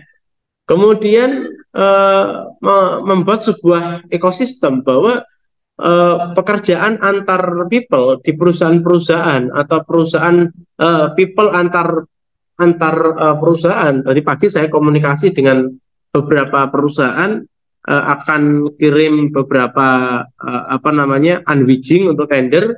Ada juga yang kirim surat perintah kerja SPK itu pakai WA. Nah, suasana itu akhirnya terbangun sehingga apa? Secara kekuatan negosiasi ya itu terjalin antara pemilik OS, pemilik operating system dengan pemilik aplikasi WA itu bisa terbangun ya. Maka negosiasi itu akan juga bisa mempengaruhi perilaku di pasar. Nah, saya rasa begitu Bapak Ibu. Jadi sinergi ini banyak sekali bentuknya ya. Dan pesan saya adalah berkompetisi itu sudah bukan lagi era yang menarik ya. Jadi kalau bisa kita ketahui siapa perusahaan-perusahaan pemain yang sama dengan kita ajak bertemu, kita kolaborasi. Apa yang kita kerjakan bersama? Karena masing-masing perusahaan pasti punya keunggulannya masing-masing. Misalnya begitu. Oke, saya rasa begitu. Saya kembalikan ke Cindy. Terima kasih. Iya, terima kasih Pak Badawi. Menarik ya, emang betul dari tadi kata dari Pak Badawi. Bukannya era untuk bersaing, tapi kita harus benar untuk melakukan sinergi gitu ya, untuk supaya 1+1 sama dengan 2 tadi kalau kata Mas Hafiz tadi ya. Terus sekali ya Pak. Mungkin kita apa sejenak kembali kita ingatkan kembali, mungkin tadi Bapak Ibu belum melihat belum mengetahui gitu ya apa nih web series ini gitu. Di web series ini tuh memang salah satu agenda atau proyek dari KMMB yang diadakan setiap minggu Bapak Ibu. Jadi setiap minggu ada di hari Jumat tepatnya ada web series, di mana untuk minggu depan udah web series 013 gitu ya Bapak Ibu, di mana besok minggu depan hari Jumat itu akan membahas tentang understanding deeply about corporate advantage. Jadi cukup menarik, jangan lupa untuk hadir web series selanjutnya, di mana kita gali ilmu-ilmu lebih dalam lagi juga ya. Dan ada bisa seri-seri selanjutnya juga Bapak Ibu untuk minggu-minggu selanjutnya yang akan diadakan oleh KMMB bersama dengan ISMA. Dan untuk materi ataupun web series sebelumnya ataupun web series saat ini yang tadi mungkin ketinggalan atau belum paham nih tadi ya, mengenai penjelasan tadi, mungkin bisa dilihat kembali Bapak Ibu melalui YouTube kami ataupun dengan media-media sosial kami baik di Instagram ataupun di website kami bisa dikunjungi. Dan jangan lupa untuk mengisi absen Bapak Ibu, karena web series ini juga ada sertifikatnya gitu ya Bapak ya, untuk web series yang diadakan oleh KMMB dan ISMA. Itu jangan lupa, saya ingatkan kembali, jangan lupa untuk datang di web series minggu depan bersama Pak Badawi dan begitu dengan saya untuk membahas corporate strategis untuk tema selanjutnya ya Bapak Ibu. Dan jangan lupa kalau butuh konsultan atau butuh manajemen tentang konsultan bisa mengunjungi KMMB seperti itu. Mungkin bisa di next ya admin untuk kita beralih ke pembicara selanjutnya gitu dengan Mas Andri. Kita sapa dulu. Selamat siang, selamat pagi Mas Andri. Selamat pagi Mbak Cindy. Ya, bagaimana kabarnya Mas Andri? Sudah siap? Alhamdulillah, suaranya terdengar jelas ya?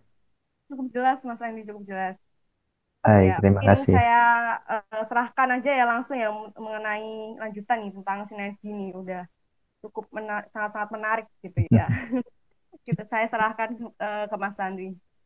Ya, baik, terima kasih Mbak Cindy. Sebelumnya saya izin sapa dulu. Selamat pagi Bapak Ibu yang sudah bergabung di webinar Corporate Strategi seri ke-12 nih ya. Nggak terasa sudah seri ke-12 kita. Baik, hari ini kita bicara soal sinergi. Tadi mungkin sudah banyak ya disampaikan oleh Mas Hafiz, juga Pak Baidowi, luar biasanya sinergi. Seberapa besar manfaat yang bisa kita ambil dengan adanya sinergi seperti itu. Namun tentu saja ya dari sinergi ada sisi positif juga ada sisi negatif. Beberapa juga sudah disampaikan oleh Pak Baidowi juga sisi negatif yang mungkin muncul dari adanya sinergi yang perlu kita perhatikan terutama seperti itu. Sehingga kadangkala ketika kita akan melakukan sinergi, ada pikiran-pikiran yang itu merupakan bias yang dapat muncul ketika kita akan melakukan uh, sinergi dari bisnis kita. Nah, kurang lebih ada 4 bias yang seringkali timbul memang ketika kita akan uh, melakukan sinergi bisnis kita. Nah, yang pertama itu terkait dengan sinergi bias. Nah, bias sinergi itu ketika kita menaksir manfaat sinergi itu sangat tinggi, namun kita meremehkan adanya biaya sinergi. Nah, tadi juga sudah disinggung baik dari Mas Hafiz juga dari Pak Baidowi ya, bahwa sinergi itu kadangkala ketika kita memutuskan untuk melakukan aksi akuisisi ataupun eh, kita mengambil alih dari bisnis baru dari bisnis lain, itu akan tentu akan ada biaya yang timbul di sana. Tidak hanya biaya akuisisi, tapi kita juga perlu memperhitungkan adanya biaya sinergi. Nah, sinergi ini memang tidak bisa eh, apa namanya biaya sinergi ini memang tidak bisa kita anggap remeh ya atau kita sepelekan. Saya mungkin bisa kasih salah satu contoh.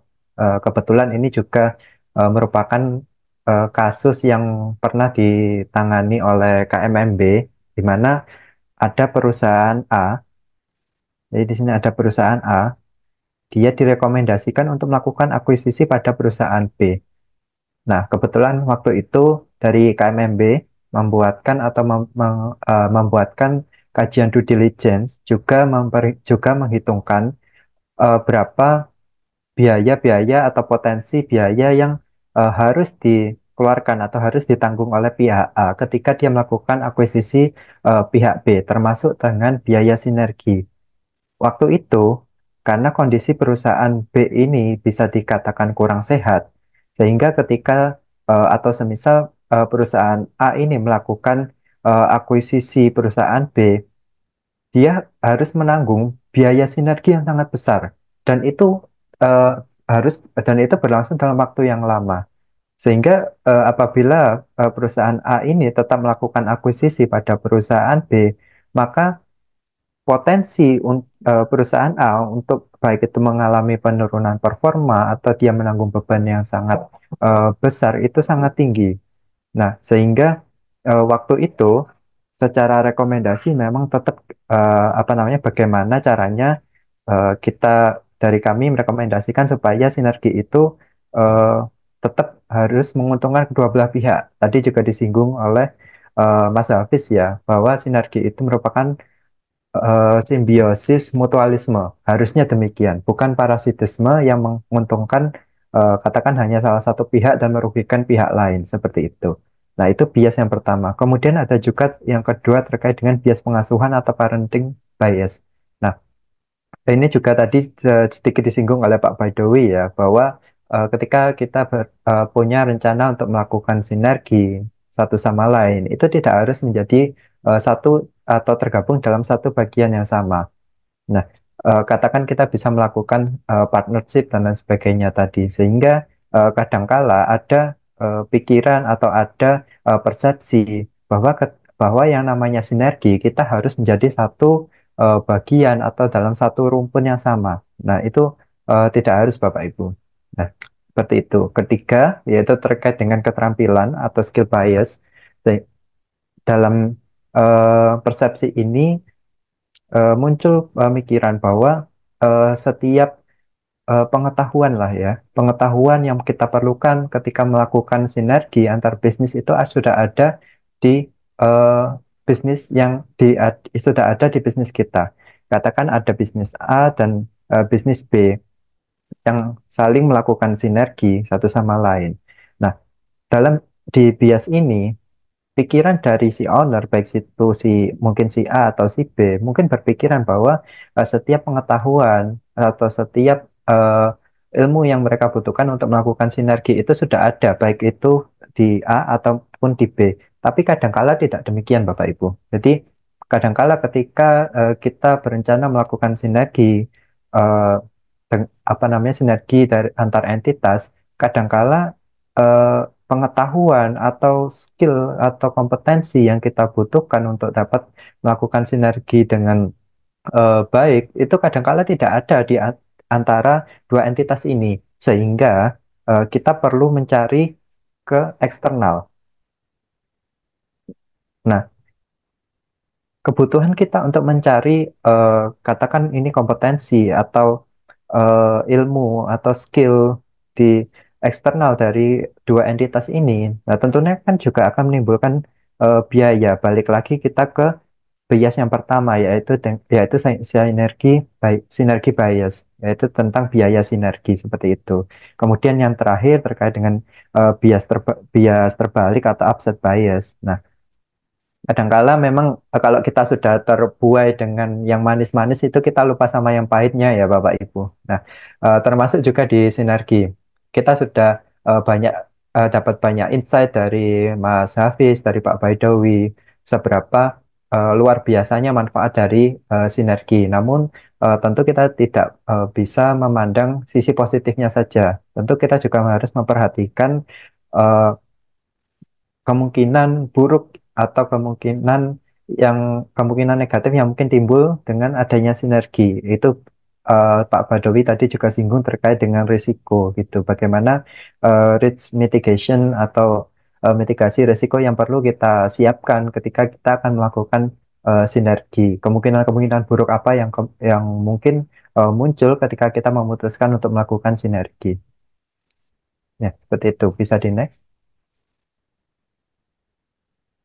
Nah, kemudian kalau kita bicara terkait sinergi ya, sinergi tadi dijelaskan kalau sinergi itu satu tambah satu sama dengan dua. Tapi juga kadangkala sinergi itu bisa jadi satu tambah satu sama dengan tiga dan seterusnya. Jadi tidak selalu apa yang kita punya dan apa yang kita sinergikan ke dalam bisnis kita itu akan terjumlah secara equal seperti itu. Kadangkala manfaat yang kita dapat memang akan lebih tinggi ketika dengan adanya sinergi.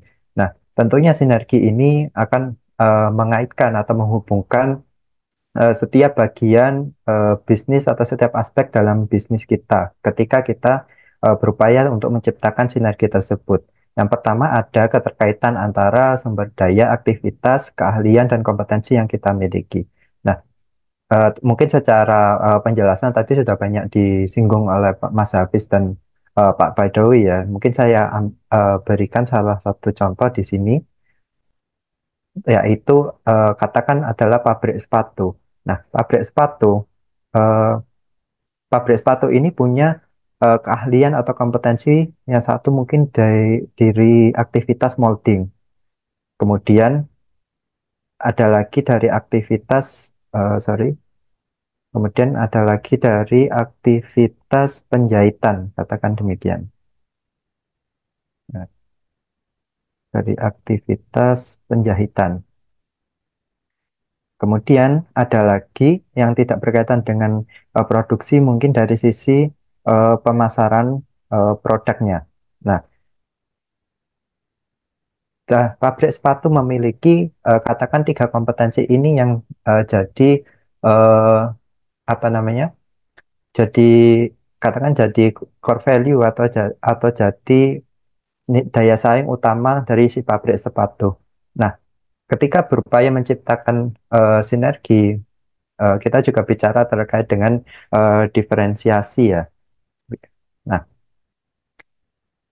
katakan awalnya pabrik ini hanya produksi soal sepatu. Kemudian untuk memanfaatkan tadi juga yang disinggung Pak Baidowi terkait dengan idle capacity, mungkin di pabrik ketika hanya ketika hanya memproduksi sepatu, banyak sumber daya terkait dengan molding, penjahitan, itu yang masih idle, sehingga sebetulnya masih bisa atau masih ada kuota di sana, sehingga kita bisa tambah untuk produksi, seperti itu. Kemudian karena masih ada idle capacity tadi, mungkin dari pabrik, mereka melakukan diferensi dengan produksi sandal, katakan demikian. Nah, kemudian masih ada idle capacity lagi. Lakukan diferensiasi sepatu yang lebih spesifik, katakan sepatu boots, demikian. Nah, pabrik tersebut dalam kondisi saat ini ya, berarti kan dia punya produksi sepatu, sandal, dan boots. Nah, untuk ketiga produk ini, eh, pabrik ini melakukan sinergi dari sisi apa namanya kompetensi atau keahlian dari masing-masing aktivitas yang dimiliki. Nah, itu yang disebut dengan keterkaitan. Ketika eh, aktivitas molding untuk apa namanya untuk produk sepatu, baik untuk produk sepatu, sandal dan boots, ketiganya mendapatkan manfaat dari sinergi aktivitas ini. Kemudian juga untuk penjahitan, baik dari sepatu, sandal dan boots juga demikian. Pun juga pemasaran karena ini mungkin karena produknya masih cukup relate ya dengan apa namanya satu sama lain meskipun secara spesifik merupakan produk yang berbeda. Nah, tapi kita juga perlu ingat, kadangkala ketika eh, apa namanya bisnis ini terlena dengan apa namanya keberhasilannya ketika melakukan diferensiasi, karena sebelumnya dia hanya produksi sepatu, ketika dia tambahkan produksi sandal, tambahkan produksi boots, mereka sukses. Maksudnya mereka berhasil dengan diferensiasi ini sehingga setiap aktivitas dan setiap kompetensi yang dimiliki pabrik ini dapat terserap dengan baik melalui sinergi. Namun mungkin kalau Bapak Ibu ingat di series kita sebelumnya terkait dengan diversifikasi ya, ada batasan-batasan yang perlu kita lihat ketika kita melakukan diversifikasi. Jangan sampai karena kita terlena dengan adanya dengan keberhasilan dari diversifikasi produk sandal, boots, kemudian kita eh, melakukan diversifikasi lagi, baik itu relate unrelate, katakan eh, apa namanya tiba-tiba pabrik ini tuh punya punya rencana untuk melakukan atau menambah produksi celana.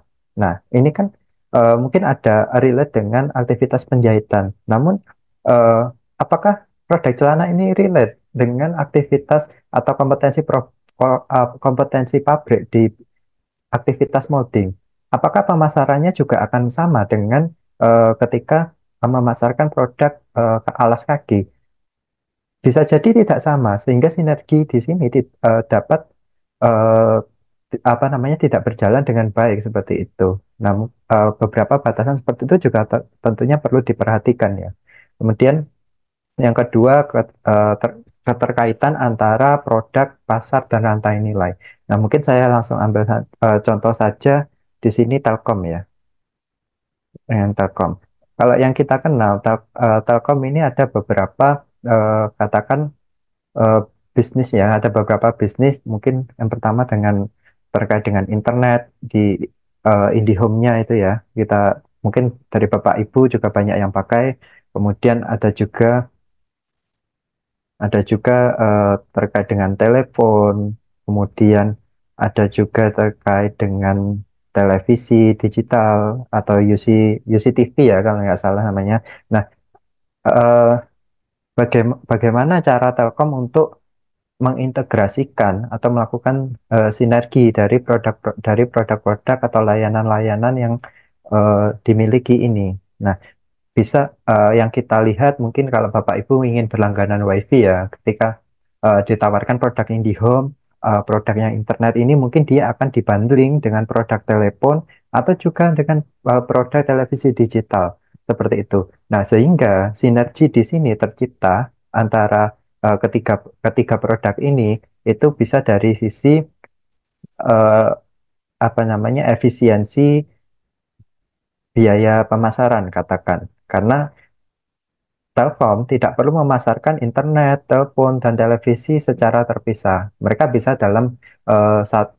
satu produk bundling seperti itu katakan. Kemudian juga dari sisi kenaikan penjualan. Nah, ini kan juga merupakan sinergi yang muncul dengan adanya keterkaitan antara produk dan eh, mungkin juga pasarnya juga sama ya, karena mungkin orang yang menggunakan internet dia juga kemungkinan adalah orang yang aware dan ada demand terkait dengan televisi digital. Nah, itu contoh untuk yang keterkaitan modal. Kemudian yang keterkaitan ketiga adalah keterkaitan antara logika dominan dan keunggulan pengasuhan. Nah, artinya bagaimana? Artinya kadangkala sinergi itu dilakukan bukan karena adanya kesamaan dari bisnis, entah itu kesamaan sumber daya, kesamaan pasar atau sejenisnya. Kadangkala sinergi ini dilakukan apa namanya dengan mempertimbangkan logika dominan atau dari parenting bisnis. Saya ambil contoh demikian. Saya ambil contoh begini. Ada perusahaan A. Nah, perusahaan A ini adalah perusahaan yang katakan dia itu adalah perusahaan yang bergerak di industri pembiayaan. Nah,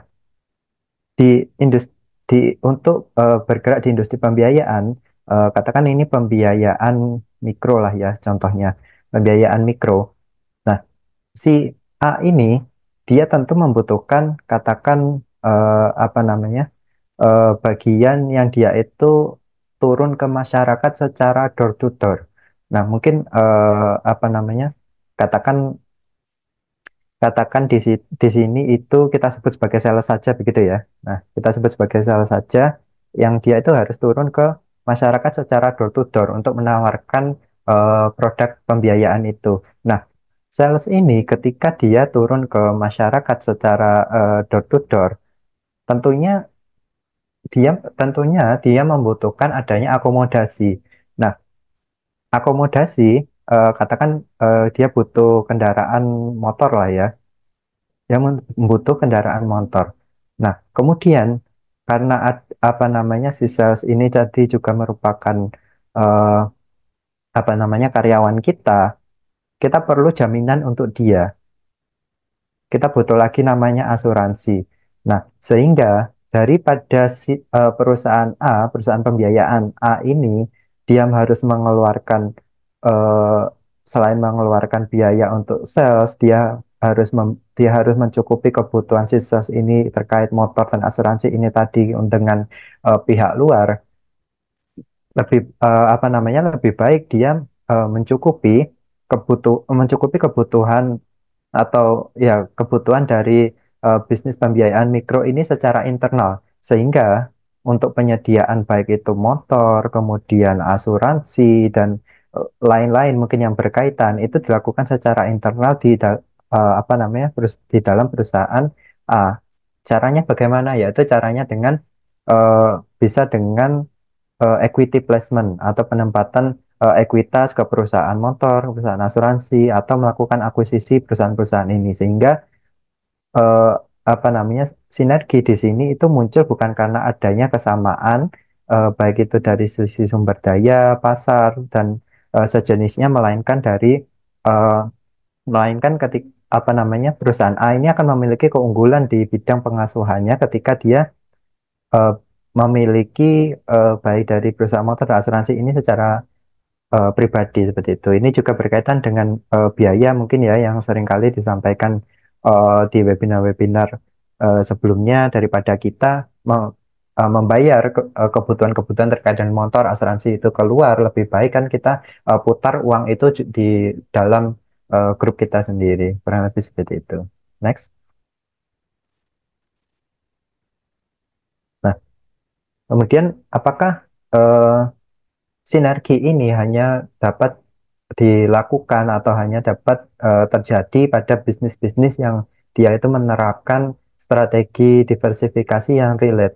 Nah, kemudian bagaimana apabila bisnis itu melakukan strategi diversifikasi yang sifatnya unrelate? Tentunya sinergi juga dapat terjadi ya meskipun bisnis itu melakukan strategi diversifikasi yang sifatnya unrelated. Nah, mungkin contoh yang tadi juga bisa menjadi gambaran ya terkait dengan perusahaan A yang bergerak dalam industri pembiayaan mikro tadi. Nah, kalau kita lihat tadi kan diversifikasinya sebetulnya unrelated ya. Dia perusahaan pembiayaan, namun dia melakukan diversifikasi pada apa namanya dia mengakuisisi perusahaan yang katakan menyediakan motor, kemudian asuransi, eh, gitu. Nah, itu kan apa namanya termasuk pada dalam diversifikasi unrelated ya.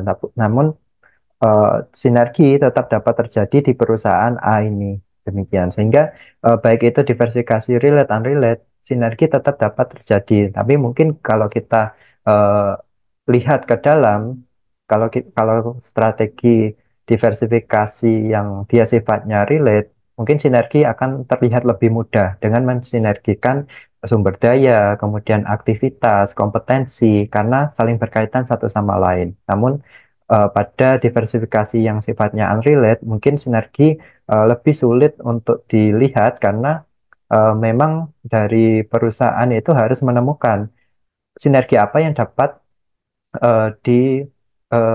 diciptakan seperti itu. Kalau contoh yang saya berikan tadi terkait dengan perusahaan pembiayaan, sinergi yang terjadi itu terkait dengan supporting bisnis dari si induk perusahaan dari si A, yaitu dengan cara mengakuisisi perusahaan-perusahaan eh, apa namanya yang dia butuhkan untuk mendukung aktivitas penyaluran pembiayaan mikro seperti itu tadi. Nah, kurang lebih itu yang dapat saya sampaikan. Mungkin saya kembalikan ke Mbak Cindy. Iya, terima kasih Mas Andri. Ya cukup menarik ya Bapak Ibu, dari tadi ada bias dan bias sinergi itu bagaimana, keterkaitannya, bahkan sinergi di unrelated maupun related diversification itu seperti apa gitu ya. Baik, cukup menarik mungkin karena terbatasnya waktu ya, mungkin langsung aja di sesi Q&A. Di sini udah ada beberapa pertanyaan. Mungkin baik mungkin saya pilih terlebih dahulu. Oke, mungkin ya baik. Ini mau dijawab terlebih dahulu ke Mas Andri atau Pak Badui terlebih dahulu? Boleh, bebas aja, Cindy. Ya baik. Mungkin ke Pak Badui dulu ya Pak. Ini karena tanya ada nih izin tanya Pak Ali, namun Pak Ali tadi ya Pak Ali, Pak Badui untuk strategi penggunaan brand ambassador sosmed, selebgram, metrik apa saja yang digunakan untuk menilai sinergi selebgram dengan brand value yang dibangun. Terus ini juga ada lagi pertanyaannya, kemudian jika sinergi tidak berhasil atau merugikan salah satu pihak, bagaimana exit strateginya? Seperti itu. Mungkin saya serahkan lagi ke Pak Badui. Ya, eh, ini sebetulnya pertanyaannya mengarah kepada risiko ya.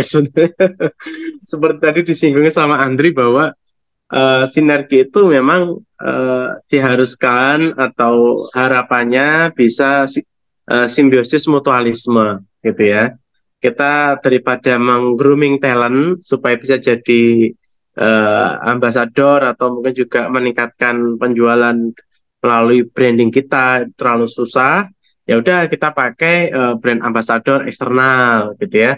Atau kita pakai KOL, Key Opinion Leader gitu ya.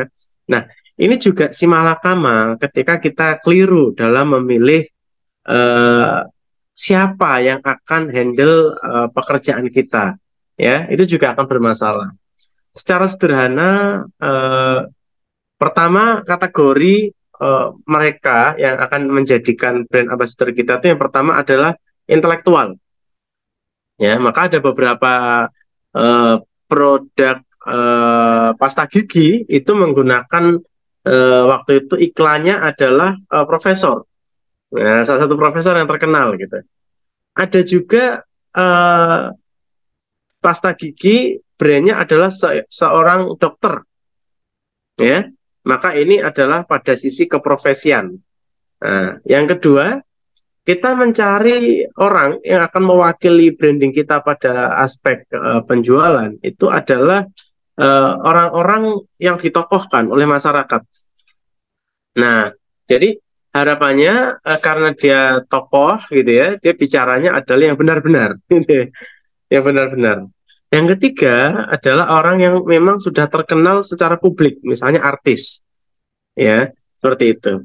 Nah, ini kita harus bisa mengasosiasikan produk kita itu cocoknya kepada siapa? Apakah kepada intelektual, tadi ada profesor, ada dokter gitu ya, ada mungkin juga pengacara misalnya, ataukah kepada tokoh ya yang disegani di masyarakat, ataukah orang yang terkenal, misalnya lagi gimmick ya, lagi kan sekarang muncul influencer Instagram, TikTok gitu ya.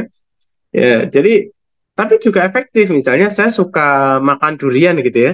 Saya suka makan durian, terus ada salah satu influencer yang saya juga tahu dia suka makan gitu ya. Dia suka apa mereview makanan, kemudian dia bilang, wah makan durian di tempat si A ini enak loh duriannya gitu. Kemudian suasananya juga bumi, suasananya nyaman gitu ya. Maka saya akan tertarik gitu. Saya akan tertarik. Nah, jadi untuk memilih brand ambassador atau KOL itu juga itu harus diasosiasikan dengan brand value kita. Jangan sampai yang harusnya sinergi itu creating value itu menjadi destroyer value gitu ya. Jadi bisa juga merusak value. Contoh, saya ingat dulu ada satu produk sabun ya, satu merek yang digunakan untuk mandi gitu ya, sabun mandi. Dia menggunakan brand ambasadornya adalah seorang artis. Karena artis itu cantik gitu ya. Nah, suatu ketika artis itu kena skandal ya, skandal yang menghebohkan masyarakat. Akhirnya kontrak dengan artis itu diputuskan, tidak dilanjutkan. Karena nanti kalau tetap dilanjutkan akan merusak citra dari brand itu. Nah, jadi itu harus diasosiasikan. Kita asosiasinya apa? Ada juga, misalnya kita jualan produk sarung, ya. Karena ini mau Ramadan ya, Cindy ya. Saya lihat iklan-iklan sarung di radio, di TV, di billboard banyak sekali sekarang. Nah, sarung itu kan teridentifikasi aktivitasnya ibadah, gitu ya. Kemudian aktivitasnya adalah religi. Ya, memang ada beberapa fenomena saya perhatikan orang main ke mall pakai sarung. Nah, tapi sarungnya jangan lupa itu sarungnya mahal sekali itu. 1 juta ke atas ini harganya gitu. Nah, misalnya kita memilih brand ambassador adalah orang atau seseorang yang dia secara kultur budaya atau secara kultur religi tidak kuat. Ya, misalnya orang itu terasosiasi misalnya kalau seorang artis gitu, artisnya nakal nih. Dia seperti apa playboy misalnya atau artis yang suka kegiatan-kegiatan yang tidak menutup aurat misalnya begitu misalnya. Maka ketika dia dipilih sebagai brand ambassador dari produk sarung, ya ini tidak sesuai gitu ya, asosiasinya tidak sesuai. Tapi ketika ada artis yang dia suka berenang, dia suka main di pantai, kemudian dia suka sport yang mungkin pakaian-pakaiannya minim. Nah, itu cocok untuk brand ambassador baju-baju olahraga. Kayak misalnya Under Armour, kemudian apa mungkin Adidas. Nah, ini terasosiasi. Nah, jadi dalam sinergi seperti itu. Tadi pertanyaan keduanya apa ya? Saya lupa. Ya, keduanya mungkin kemudian jika sinergi tidak berhasil atau merugikan salah satu pihak, bagaimana exit strateginya, gitu Pak? Iya, ya tadi contohnya di salah satu produk sabun mandi tadi, ketika artisnya itu kena skandal, maka ya sudah diputus kontraknya. Jadi exit strateginya kita putus. Atau kalau misalnya tidak menguntungkan, ya kita harus kalau masih ada dana untuk kita gunakan membangun image atau juga meningkatkan penjualan, ya kita harus realokasi costing, realokasi budget untuk memilih yang tepat. Ya maka sekarang hati-hati Bapak Ibu. Ini beberapa provider telekomunikasi juga menggunakan KOL. Saya perhatikan untuk beberapa kota. Anggaran luar biasa besar anggarannya. Tapi ternyata target penjualan tidak tercapai. Maka dia harus meredefinisi ulang. Pertama, apakah memang brand ambasadornya kita ganti? Kalau kita ganti, artinya kita memilih brand ambasador yang lain dengan catatan kita masih punya biaya untuk itu, gitu kan? Nah, tapi kalau misalnya anggaran kita sudah habis, maka kita harus melakukan definisi apakah kita menggunakan brand ambassador itu efektif gitu. Misalnya kayak perusahaan konsultan, kita pakai brand ambassador mungkin juga nggak begitu efektif gitu bagi kita. Tapi ketika perusahaan konsultan yang itu adalah penjualannya atau layanannya adalah knowledge, terasosiasi pada knowledge, terasosiasi pada solusi, terasosiasi pada terobosan, maka ya salah satu program selling point-nya adalah melakukan kegiatan-kegiatan yang terasosiasi dengan knowledge sharing tersebut. Seperti itu, Cindy. Mungkin dari Andi silakan mau menambahkan. Iya Pak, mungkin dari Mas Andi boleh menambahkan. Iya, baik, terima kasih. Sebetulnya sudah dijawab dengan sangat lengkap ya dengan Pak Badawi tadi. Intinya yang jadi concern ketika pemilihan seperti KOL atau apa namanya influencer dan strategi-strategi sejenisnya itu yang pertama terkait dengan brand value memang sehingga apa yang berusaha kita tampilkan ke publik dan apa yang dikomunikasikan oleh KOL atau influencer yang kita ajak bersama itu memang selaras sehingga tidak ada katakan mispersepsi di publik. Nah, mungkin apa namanya ketika ambil contoh ketika apa namanya perusahaan atau bisnis yang berkaitan dengan pendidikan kemudian mengambil Jerome Pauline sebagai brand ambassador atau KOL mereka itu kan apa namanya value yang berusaha dibangunkan juga selaras. Kalau kita dengan nama Jerome Pauline mungkin yang kita ingat kan pinter matematika dan sejenisnya yang berkaitan dengan eh, apa namanya pendidikan seperti itu. Namun kadangkala mungkin ini yang saya lihat hanya berlaku di bisnis-bisnis yang sifatnya atau skalanya mikro ya. Kadangkala kalau saya lihat sekarang bisnis-bisnis yang dia masih berada di skala mikro, kadangkala penentuan KOL, brand ambassador dan sejenisnya itu mereka merujuk pada eh, apa namanya reach atau jangkauan yang bisa dijangkau oleh si KOL atau influencer itu tadi. Namun tentunya ini tidak bisa kita eh, terapkan hal yang sama ketika kita bicara pada bisnis dalam skala korporasi karena tentunya kepentingan yang dibangun juga sudah berbeda dengan bisnis-bisnis mikro yang katakan mungkin hanya fokusnya pada penjualan tapi mereka tidak ada concern untuk membangun terkait dengan image dan lain sebagainya yang berkaitan dengan identitas. Nah, mungkin seperti itu Mbak Cindy. Ya, betul. Terima kasih Mas Andi atas jawabannya. Mungkin eh, begitu untuk jawaban atas pertanyaannya Bapak Ibu. Karena ini mungkin udah waktunya mepet ya dengan Jumatan ya Mas Andi dan Bapak Dwi. Mungkin cukup satu pertanyaan terlebih dahulu untuk web series kali ini. Dan jangan lupa Bapak Ibu untuk web series selanjutnya masih ada web series 013 untuk minggu depan. Jadi jika masih ingin butuh insight masukan masukan baru ya itu masih ada website selanjutnya untuk hari Jumat minggu depan dengan tema yang lebih menarik lagi. Dan jangan lupa untuk hadir dan untuk mungkin untuk Bapak Ibu yang dan rekan-rekan teman-teman yang telah hadir jangan lupa untuk mengisi absen yang sudah di-share oleh tim admin di chat Zoom. Di situ juga ada beberapa link apa YouTube ataupun website yang website KMB yang bisa dikunjungi oleh teman-teman atau rekan-rekan jika masih ingin melihat review kembali gitu ya mengenai web series hari ini ya, ataupun web series sebelumnya itu sudah ada di YouTube kami, jadi bisa ditonton kembali sebagai insight-insightnya dan mungkin bisa ditampilkan kembali untuk apa web series selanjutnya mungkin ya admin gitu untuk minggu depan dengan Pak Badui dan juga dengan saya di hari Jumat tanggal 8 Maret ya, tanggal 8 Maret dan jam yang sama di jam 9 dengan tema Understanding Deeply About Corporate Advantage. Jadi jangan lupa Bapak Ibu dan rekan-rekan untuk hadir di minggu depan.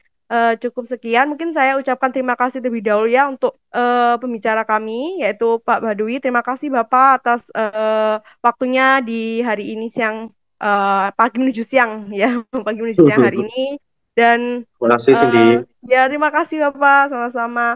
Dan untuk Mas Andri juga terima kasih atas waktunya Mas Andri dan di hari ini yang dimana memberikan insight yang begitu apa sangat bermanfaat gitu ya Mas Andri ya. Sama-sama Mbak Cindy. Ya, terima kasih. Begitu terima kasih juga untuk Bapak Ibu dan rekan-rekan yang telah mengikuti website kali ini dan saya ucapkan terima kasih jika ada salah kata mohon maaf. Saya ucapkan terima kasih. Wassalamualaikum warahmatullahi wabarakatuh. Sampai bertemu di website selanjutnya. Assalamualaikum warahmatullahi wabarakatuh. Terima kasih Salam Cindy. wabarakatuh. Terima Terima kasih Bapak kasih Ibu. Bapak Ibu, Pak Baidowi, Mbak Cindy. Terima kasih Andre.